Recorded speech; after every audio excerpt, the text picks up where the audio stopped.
Kufur merosakkan iman di hati. Dosa dan noda tiada dipeduli.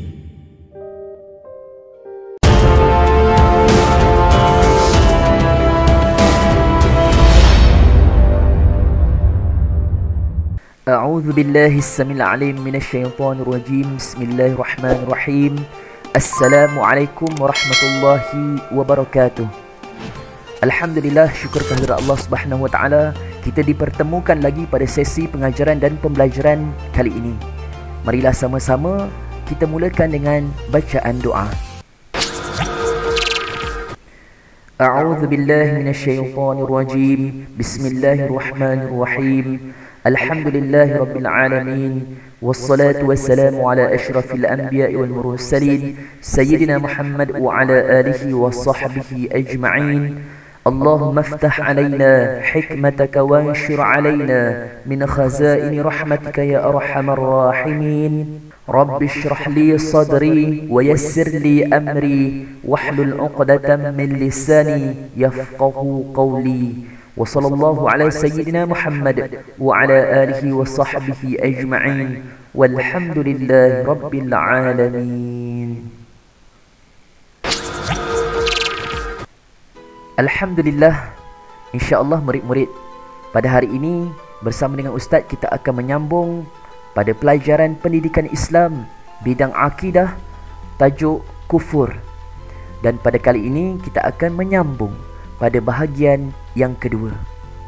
Sebelum itu, marilah sama-sama kita menghayati sebuah bait sajak yang akan disampaikan oleh Ustaz sendiri, insya-Allah.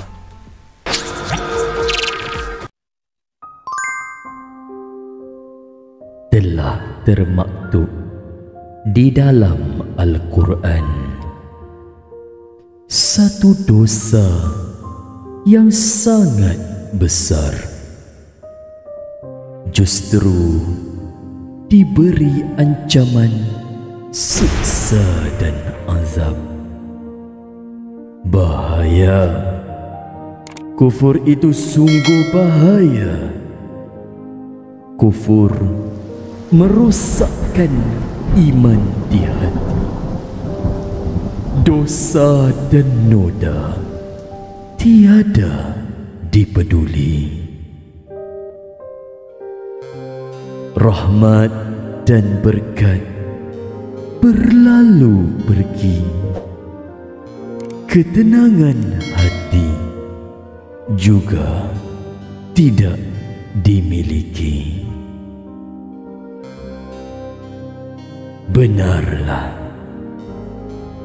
Benarlah kufur itu merosakkan hidup insan, justru mengundang murka ilahi. Azab dan siksa tersedia menanti. Mohonlah agar kita dilindungi.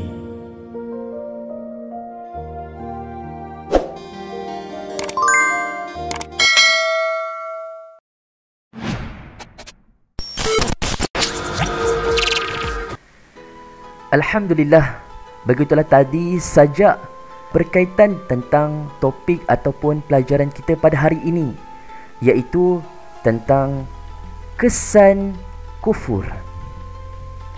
Apakah kesan-kesan yang akan berlaku apabila seseorang itu kufur kepada Allah Subhanahu taala atau kepada Nabi sallallahu alaihi wasallam? Yang pertama adalah merosakkan iman. Murid-murid, sesungguhnya iman kepada Allah Subhanahu wa taala adalah satu perkara yang wajib. Maka haruslah kita pelihara dan memastikan ia dalam keadaan yang baik. Dan dengan iman inilah akan membawa kita masuk ke dalam syurga Allah Subhanahu wa taala. Tetapi apabila seseorang itu mengingkari ataupun kufur terhadap Allah Subhanahu wa taala dan Nabi sallallahu alaihi wasallam, ia akan sedikit-sedikit merosakkan iman tersebut. Dan ini akan memberi kemudaratan kepada diri kita sebagai seorang hamba Allah Subhanahu wa taala. Yang kedua adalah berdosa besar dengan mengingkari perintah Allah Subhanahu wa taala dan ajaran Nabi sallallahu alaihi wasallam. Sudah pasti kita akan memperoleh dosa yang sangat besar. Kita seharusnya mentaati segala perintah Allah dan segala ajaran Nabi sallallahu alaihi wasallam. Bukannya kita melanggar ataupun meninggalkan segala suruhan daripada perintah Allah Subhanahu wa taala dan ajaran Nabi sallallahu alaihi wasallam. Yang ketiga adalah hilang rahmat dan keberkatan. Sesungguhnya dalam setiap kehidupan yang kita lakukan, pastinya kita ingin mendapat rahmat Allah Subhanahu wa taala. Tetapi disebabkan kekufuran, kita ingkar terhadap perintah Allah Subhanahu wa taala, hilang berkat dan rahmat dalam apa yang kita lakukan. Yang keempat adalah tidak mendapat ketenangan hati. Allah Subhanahu wa taala ada berfirman dalam Al-Quran, "Ala bi dzikrillah tatma'innul qulub." Bukankah dengan berzikir atau mengingati Allah Subhanahu wa taala jiwa-jiwa akan menjadi tenang? Orang yang kufur kepada Allah Subhanahu wa taala, hati dan jiwa dia tidak menjadi tenang kerana jauh daripada Allah Subhanahu wa taala, jauh daripada ajaran Nabi sallallahu alaihi wasallam. Maka dengan itu, marilah sama-sama kita mendekatkan diri kepada Allah Subhanahu wa taala dan mentaati segala perintah dan ajarannya. Yang kelima adalah mendapat kemurkaan Allah Subhanahu wa taala. Sesungguhnya dosa kufur ini dah besar dan dapat pula kemarahan atau kemurkaan Allah Subhanahu wa taala disebabkan Allah Subhanahu wa taala mengarahkan kita untuk melakukan sesuatu perkara tetapi kita ingkar terhadap perintah tersebut. Dan yang keenam, akan mendapat azab dan siksaan daripada Allah Subhanahu wa taala. Wa'iyadzubillah. Sesungguhnya azab dan siksaan Allah Subhanahu wa taala ini amat pedih dan tidak dapat tergambar oleh akal fikiran kita. Marilah sama-sama kita menjauhi daripada melakukan kekufuran kepada Allah Subhanahu wa taala. Baik, apakah tindakan yang kita boleh lakukan untuk kita menjauhi daripada kufur terhadap Allah Subhanahu wa taala ataupun Nabi sallallahu alaihi wasallam? Yang pertama, murid-murid, dengan cara menjaga amal ibadat. Menjaga amal dan ibadat, yakni saya perlulah sentiasa melipat gandakan amalan, melakukan amalan-amalan wajib dalam pada masa yang sama meningkatkan pula amalan-amalan sunat dan perkara-perkara kebajikan yang lain. Seterusnya, saya tabah dalam menuntut ilmu. Sebagaimana dalam suasana norma baru sekarang, kita perlu bersabar dalam setiap kelas yang dilakukan, mungkin secara online dan sebagainya. Tetapi dengan sifat sabar itu akan menjadikan kita seorang manusia yang taat, bukan saja taat kepada guru, taat kepada ibu bapa, tetapi yang paling penting taat kepada perintah Allah Subhanahu wa taala dan ajaran Nabi sallallahu alaihi wasallam. Yang kedua adalah sentiasa berdoa dan memohon untuk dimantapkan iman. Yakni saya mengamalkan doa ini. A'udzubillahi minasyaitonirrajim. Bismillahirrahmanirrahim. Ya muqallibal qulub, tsabbit qalbi ala dinik. Maksudnya, wahai Tuhan yang membolak-balikkan hati, tetapkanlah hatiku dalam agamamu. Marilah sama-sama kita mengamalkan doa ini setiap hari dan kita amalkan juga selepas setiap kali kita melaksanakan solat fardu. Semoga kita dimantapkan dan diberikan keteguhan iman kepada Allah Subhanahu wa taala. Yang ketiga, tindakan menjauhi kufur adalah sentiasa menambah ilmu pengetahuan. Yakni saya sentiasa menghadiri majlis ilmu. Kenapa perlu menghadiri majlis ilmu? Kerana dengan menghadiri majlis ilmu, bukan saja kita akan mendapat rahmat dan doa daripada para malaikat, tetapi kita dapat menambahkan ilmu pengetahuan kita, kerana dengan ilmu itulah yang akan menyelamatkan kita daripada sifat kekufuran. Dan yang kedua, saya hendaklah selalu mendampingi guru.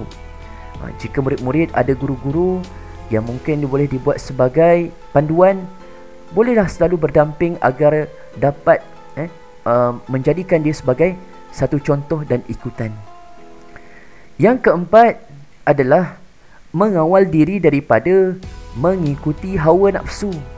Saya perlu sentiasa bermuhasabah.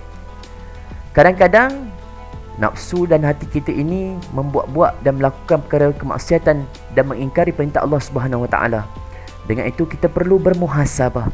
Muhasabah dalam arti kata kita menilai balik diri kita, segala apa yang kita lakukan pada hari tersebut, dan kita berazam untuk membaiki diri ataupun kesalahan tersebut. Itu adalah muhasabah. Yang kedua adalah saya hendaklah bersikap sederhana dan bersyukur. Merasa cukup dengan segala kurniaan Allah Subhanahu Wa Taala, qanaah. Dan kita hendaklah rasa bersyukur dengan cara mengamalkan segala titah perintah Allah Subhanahu Wa Taala.